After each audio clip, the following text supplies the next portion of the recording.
ಹುಲ್ಯಾಳ್ ಪರಮ ಪೂಜ್ಯರು ವೇದಿಕೆಗೆ ಆಗಮಿಸ್ತಾ ಇದ್ದಾರೆ. ಜೋರಾದ ಚಪ್ಪಾಳೆ ತಟ್ಟುಗಳೊಂದಿಗೆ ಪರಮ ಪೂಜ್ಯರನ್ನ ಭಕ್ತಿಪೂರ್ವಕವಾಗಿ ವೇದಿಕೆ ಅಧ್ಯಕ್ಷರು ಮಾನವಾಳಂತೆ ವಿದ್ಯಾವರ್ಧಕ ಟ್ರಸ್ಟ್ ನಾಗರಾಳ್ ಅವರನ್ನು ಸಹ ವೇದಿಕೆಗೆ ಸ್ವಾಗತಿಸ್ತಾ ಇದ್ದಾರೆ.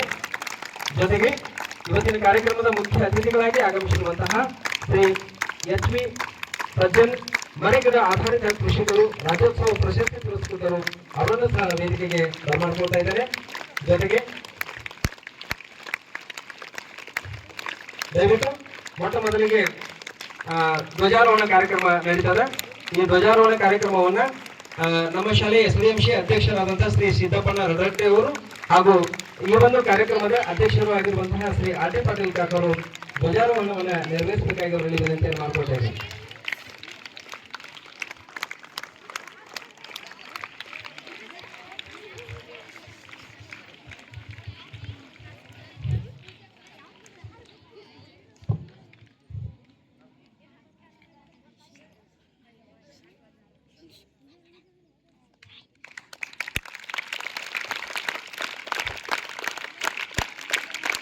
ಎನ್.ಎಸ್. ನಾಗವೇಕರ್ ಅವರು, ಜಿ.ಎನ್. ಈರ್ಗಾರ್ ಅವರು, ಅಶೋಕ್ ಎಡಳಿಸ್ ಅವರು ವೇದಿಕೆಗೆ ಬರಬೇಕಾಗಿ ತಮ್ಮಲ್ಲಿ ವಿನಂತಿಯನ್ನು ಮಾಡ್ಕೊಳ್ತಾ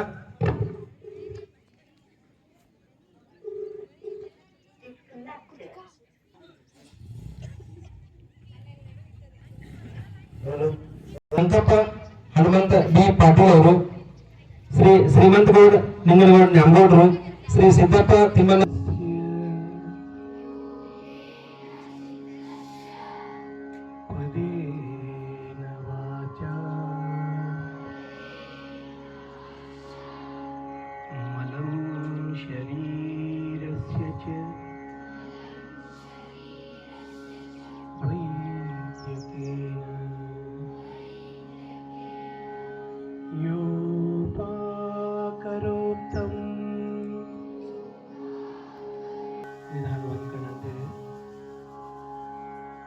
ಈಗ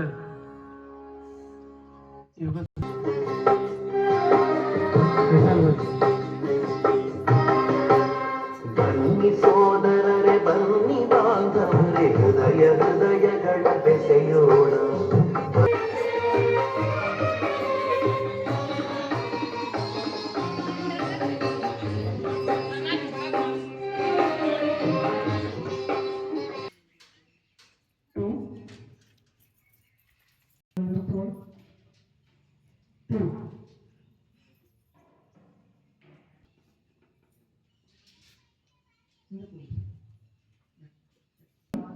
ನಿಧಾನವಾಗಿ ನಿಧಾನವಾಗಿ ನಿಧಾನವಾಗಿ ಒಂದು ನೋಡಿ. ಮಾಡ ಎಂದರೆ ಪರ್ವತ ಎಂದರ್ಥ. ಈ ಆಸನವನ್ನ ವೃಕ್ಷ ಎಂದರೆ ಮರ ಎಂದರ್ಥ. ಮರದಂತೆ ಸ್ಥಿರವಾಗಿ ದೃಢವಾಗಿ ನಿಲ್ಲುವ ಭಂಗಿಯೇ ವೃಕ್ಷಾಸನ. ದೇಹ ಮತ್ತು ಮನಸ್ಸಿನಲ್ಲಿ ಸ್ಥಿರತೆಯನ್ನು ಪಾದಗಳು, ಮೊಣಕಾಲುಗಳು ಮತ್ತು ಕಾಲುಗಳ ಸ್ನಾಯುಗಳು ಬಲಗೊಳ್ಳುತ್ತವೆ. ಬೆನ್ನು ಮೂಳೆಯನ್ನು ನೇರಗೊಳಿಸಿ ಮಂಡಾಗಿದ್ದು ಈ ಆಸನವು ಬೆನ್ನು ಹುರಿಯನ್ನು ಕಡಿಮೆಯಾಗುತ್ತವೆ. ಸ್ನಾಯುಗಳು ಬಲಗೊಳ್ಳುತ್ತವೆ.